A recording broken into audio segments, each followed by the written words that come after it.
Welcome to my third place deck profile from the Winnipeg Battle of Chaos Remote Duel Regional. I decided to play Dragon Link, so I'm going to get right into my ratios, explain why I decided what I wanted to play, and yeah.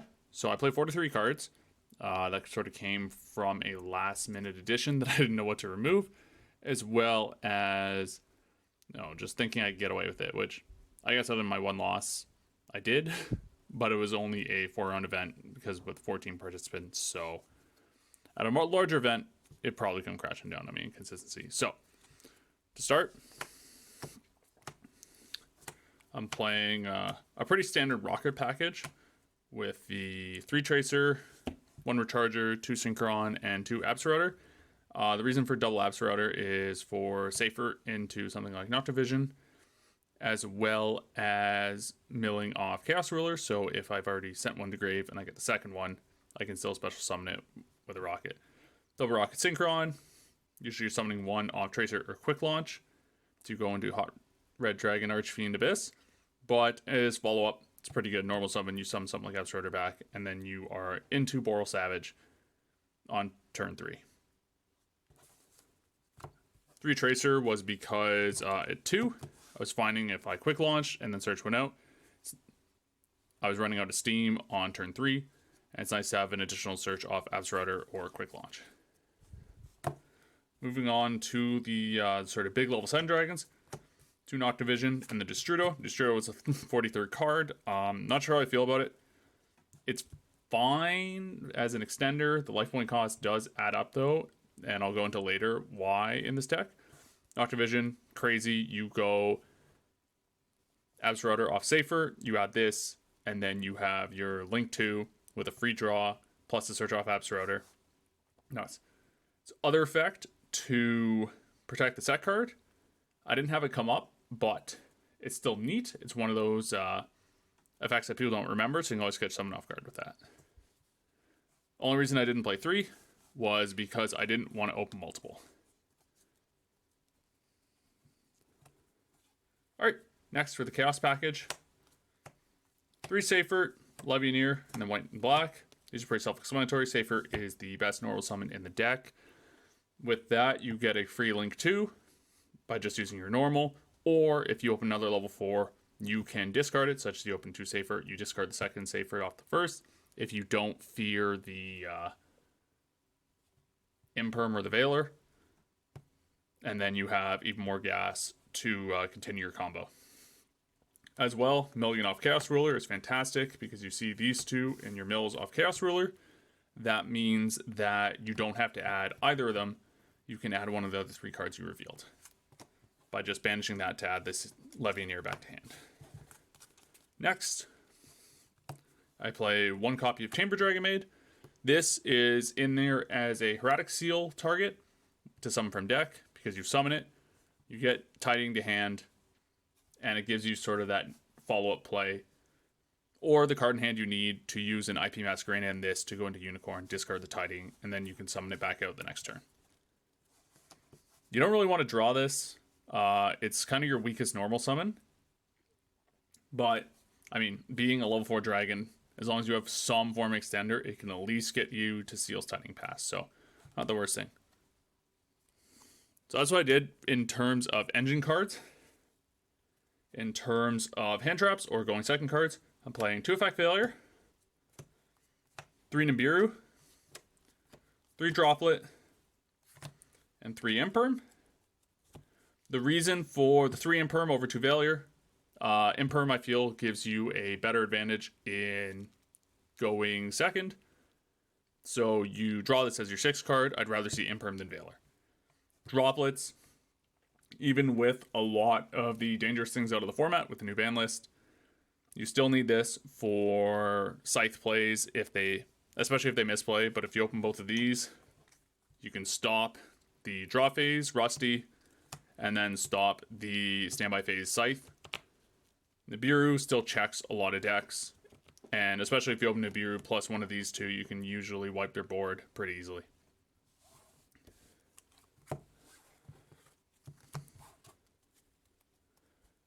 Then the next, or the only reason I'm playing above 40 cards in the first place, I have the Destiny package. So 2 Fusion Destiny, 2 Dasher, and Celestial.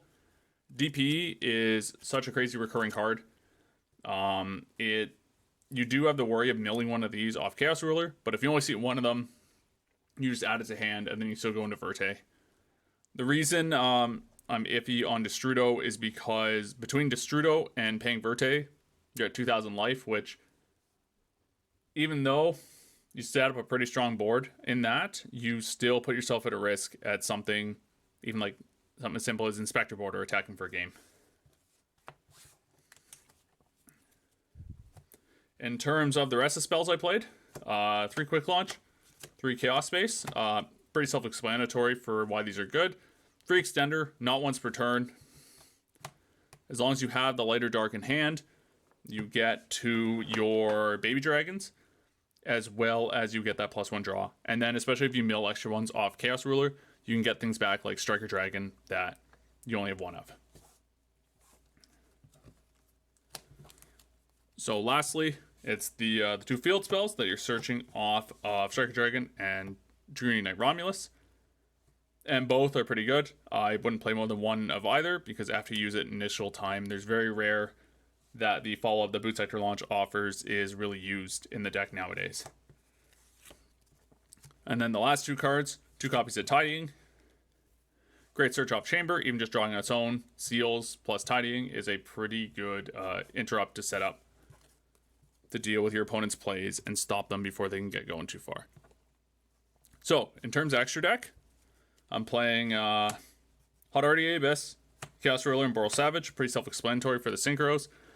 Usually you're going into Chaos Ruler on turn 1 rather than Boral Savage, because hitting one of your hand traps, especially the ones that you side, can be a turn ender compared to a single negate that doesn't destroy. So then I'm playing Destroyer Phoenix Enforcer, of course, since I just showed off the package. So it's fantastic. The Destiny Heroes Engraved do some really good things. The attack reduction comes up more than you think it would, as well as the recurring pop can be pretty good, especially when you're playing against a lot of decks in this meta that are using this as well. Being able to trade DPs really helps simplify the game state a bit. So in terms of the links I'm playing, I have 2 link ones. So Striker and Pisty. Pisty, you're barely ever resolving effect. This is basically if you already have Boot in hand, or you don't want to waste your Striker Dragon to link off something like White Dragon Clap Serpent or Black Dragon, Black Dragon Clap Serpent or White Dragon Wyvern Buster. That's what you use that for.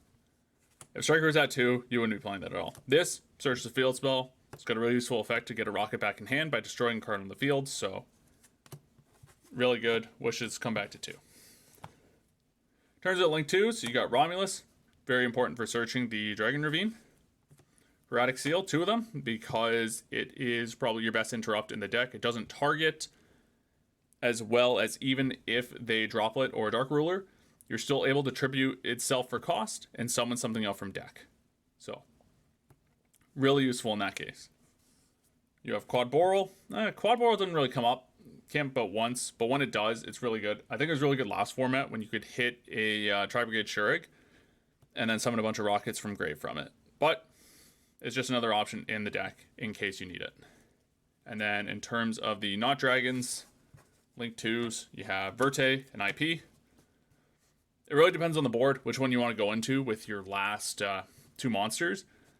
DP can be really good, but if you open the Fusion Destiny, or it's something where you can't afford the life because you just Strudoed, IP gives you that utility where you can go either into a Nightmare Unicorn on their turn, or something like Appaloosa. Especially if you have enough gas to go into both of these, you on your opponent's turn, use both of these to go into 2 Material Appaloosa. It's pretty good. And then in terms of the last of the extra deck, you have Unicorn. Pretty self-explanatory what it uses for. It's a link 3 to climb to access code, or it's an interruption on their turn. Appaloosa, you're not really playing this too much, but it does come up. I've had it come up against, I believe it was, Dogmatica Invoked, especially in a more simplified game state. It can help you stop that Alistair. It can help you stop other effect monster plays. So it does have its utility. I'd rather play this over Boral Sword, because access code, especially with the big boost from Unicorn, is enough to beat over things and usually close out the game. This plus any of your synchros is more than enough to beat out a game. So, exactly. So, moving into the side deck. So, I'd say half of it is built is hand traps, and then the other half is spell trap removal. So, triple Droll. Droll, depending on the deck, especially something like Dogmatica Invoke, can be a turn ender. So, really important to play this. The only weird interaction I had was because it sends itself from hand to grave for cost. I tried using it against Fluunderies, but when they dropped a Dimension Shifter, it was dead. But I still got to use it the next turn and was still able to use something like Imperm to stop their Rabina, so made that a fairly simple game. Next, Lancia. To be honest, I was between this or Token Collector, but I think this hits more because you can hit because both of them can hit either Sword Soul or the Adventure PK. Except I think this one hits PK more, and PK is a bit scarier with the Artifact Scythe, especially against this deck. But this can still hit the Tenyi engine in Sword Soul, which could stop them from going. And then I'm not as afraid of the Auroradon stuff if it does come up with the new Punk engine, because I'm playing things like Valor, Imperm, and Nibiru in the main deck.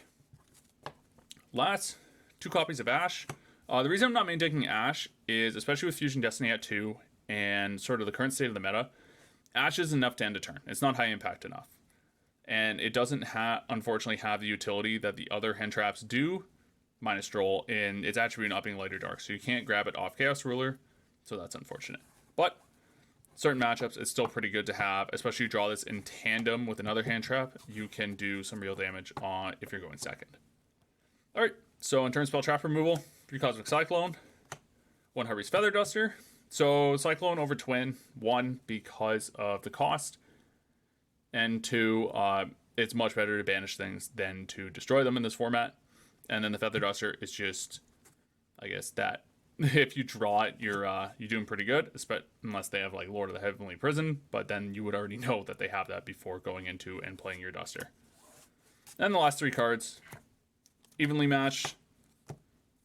Still a lot of things like Eldritch running around the format, so having something that can banish their traps face down, or banish almost all their field face down, can be pretty good, especially combining this with something like Forbidden Droplet, because you can drop the evenly, they try and negate it, you drop the droplet, negate whatever is negating.